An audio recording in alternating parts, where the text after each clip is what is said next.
Hi, welcome to the Wisdom Inspired Talk podcast. Thank you for joining me today. I am Yomi Akipelu, your wisdom coach, speaker, teacher, and author of Blow the Cap Off Your Capability and other books. In this podcast, we will learn from the wisdom of wise men and women from ancient and contemporary times. We will glean wisdom from books, biographies, teachings, quotes, and sayings of sages through the ages. So, let's dive right in. Today, we'll be speaking about relationships and associations. Let's start with a quote and a story. Friendship is a crown of life and school of virtue. Friendship multiplies joy and divides sorrow, says C.S. Lewis in his book, The Four Loves. Now for the story. I read the story of a young man. He was a son of a company director who managed his father's company. He was always speaking harshly to employees. This came to a head one day when the father caught him berating one of the employees. The father calmly called him into his office and, sitting at his executive desk, said, "As your boss, I will not tolerate your speaking to other employees that way. You are fired." Then he walked over to his son with eyes full of love and said, "Son, I heard you lost your job today. How can I help you get back into gainful employment?" He lost his job because he did not value the people who worked for his father's company. He did not realize that the success of the organization rises or falls on the quality of the leaders and their relationship with their employees. He was a fool. Someone said, "Your net worth is equal to your network." You are the sum of the average of your 5 closest associates. It is better to be alone than to be in the wrong company. We become like those with whom we associate. The company you keep influences your conduct and character, and those two things decide your future. Did you know it's been reported that 99% of your success is due to your reference group? In fact, Harvard did an 80-year study proving that your physical health is determined more by your relationships than by the food you eat, exercise program you're on, or the genes you've inherited. You're going to conform to the environment you put yourself in. Therefore, if you want to upgrade your life, you have to upgrade your peer group. You have to connect with the right people, with the right friends. You may find this shocking and eye-opening, but the right friendship group is vital to your success and dreams. So spend time with successful people, or their books, or their messages, or podcasts. Associate with successful people. Associate with great people, and you will be great. Thomas Jefferson said, "Friendship is precious, not only in the shade, but in the sunshine of life." Mother Teresa said, "I can do things you cannot. You can do things I cannot. Together, we can do great things." There's an old Zambian proverb that says, "When you run alone, you run fast. But when we run together, we run far." Be the kind of friend you would like to have. Don't criticize, condemn, or complain. Give honest and sincere appreciation. Be genuinely interested in other people. Smile. Call people by their name. A person's name is the sweetest and most important sound. So remember it. Be a good listener. Encourage others to talk about themselves. Talk in terms of the other person's interests. Make the other person feel important and do it sincerely. Try to see things from others' point of view. Joseph F. Newton said, "People are lonely because they build walls instead of bridges." It has been said that people don't care how much you know until they know how much you care.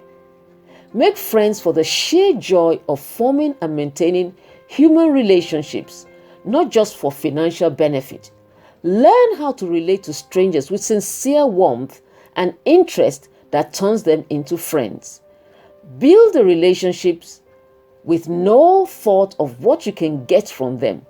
Leave that side of things to God. He always brings amazing benefits out of this, directly and indirectly. We all need people who will defend us, stand up for us, protect us, help us on track and warn us. We all need this because we all have blind spots. Ecclesiastes 4:12 in the New Living Translation says, "A person standing alone can be attacked and defeated, but two can stand back to back and conquer. Three are even better, for a triple braided cord is not easily broken." Okay, now I'm recording this podcast in 2020 at the time of the COVID-19 pandemic. So I'm talking about contagious things now. Cold and flu viruses aren't the only things that are contagious. Attitudes are also contagious. Bad company corrupts good character. Researchers call it emotional contagion. It is a phenomenon of having one person's emotions and related behaviors directly trigger similar emotions and behaviors in other people.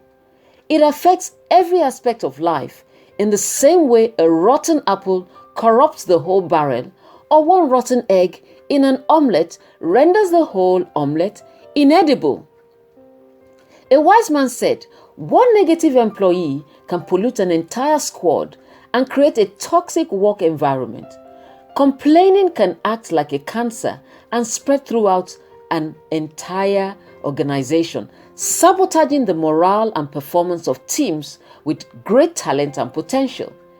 You can be a germ and attack your organization's immune system, or you can act like a dose of vitamin C and strengthen it. Your emotions impact the world around you. Henry Winkler said, "Assumptions are the termites of relationships." And Nitish Dixit said, "The worst distance between two people is misunderstanding." So I want to ask you, are your associates dead weights or parachutes? Associating with the wrong people can drown you. Jonah was on a boat of innocent travelers, but his disobedience was going to drown a shipload of people. Wrong associations can cause you or your business or ministry or reputation to go down. Don't be afraid to dissociate from people who may be dragging you down spiritually or financially or morally. Don't allow sentiment to keep them on your boat. Cast them out gently but firmly. Your carrying along the wrong people can hinder them and you from finding your purpose in life. They can be family or friends or associates. The kind of person you are is reflected in the friends you pick. "Show me your friends and I will tell you who you are" is indeed a true saying. Have you heard the saying, "Show me your friends and I will show you your future"? Your friends are influencing you, who you are today and who you will be tomorrow. You are being sharpened and you are sharpening others. Proverbs 27:17 says, "As iron sharpens iron, so a friend sharpens a friend." And 1 Corinthians 15:33 says, "Don't be fooled by those who say such things, for bad company corrupts good character." As you grow in life, your associations will change. Some friends won't want to grow with you. They want to stay where they are. Edwin Lewis Cole said, "Love them, but leave them and move on." When you let someone else create your world for you, they always make it too small. Wise is the person who fortifies their life with the right relationships. Solomon, one of the wisest men who ever lived, wrote, "Walk with the wise and become wise." In other words, wisdom is contagious. Do life with the wise, and over time, you'll become wise. It happens automatically. And there's a second part. For a companion of fools suffers harm. When you hang out with a fool, you get caught up in the consequences of their bad decisions. You catch the shrapnel. Your reputation is ruined like his. You get fired like them. John Maxwell said, "If you're always at the head of the class, you're in the wrong class." And someone said, "If you hang around with 9 broke people, you're the 10th one." So, pick the right friends, associate with the right people, and you be a great friend.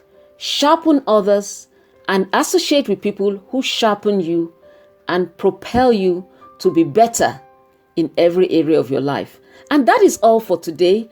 Until next time, keep on growing in wisdom and maturity. Blow the cap off your capability. Be unstoppable. Be awesome. I'm cheering you on.